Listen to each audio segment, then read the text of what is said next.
شیطانی خیالات اور تصورات کا آنا انسانی بس میں نہیں، نہیں، خیالات بلا وجہ آتے ہی چلے جاتے ہیں، تو کیا اس شخص پر کوئی ذمہ داری ہے جس کو یہ خیالات آتے ہوں، اور اس سے نجات کے لیے کوئی دعا یا وظیفہ بتا دیں؟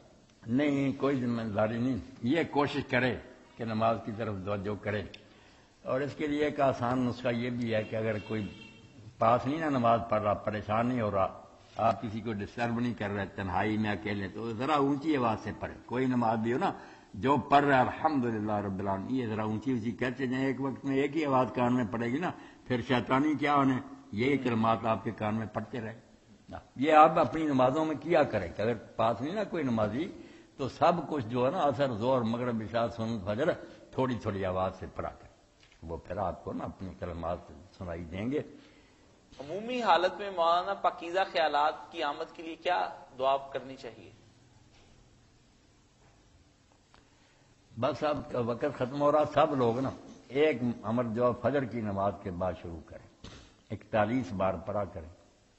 اللہ رب العالمین فضل فرمائے، یا حیو یا قیوم یا بدیع السماوات والارض یا ذا الجلال والاکرام نور قلبی بے نور معرفتک یا اللہ یا اللہ یا اللہ. 41 بار کہیں کہ میرے دل کو منور کر دے اپنی یاد سے، یہ بے یقینیاں وسوسے شک دور ہوں گے، دین پر پورا یقین حاصل ہوگا، اور خیالات جو ہے نا اللہ تعالیٰ انفاست سے نجات دے گا.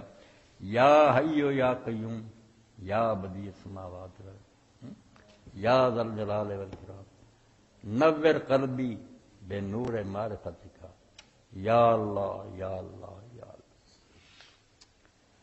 آپ لوگ پوچھ لیتے ہیں، بہت اچھی بات ہے، کچھ نہ کچھ اچھی بات میری طرف سے بھی آپ کو پہنچ دے. اللہ مجھے بھی اجر دے، عمل کی توفیق دے، آپ لوگوں کو بھی خیر سے رکھے.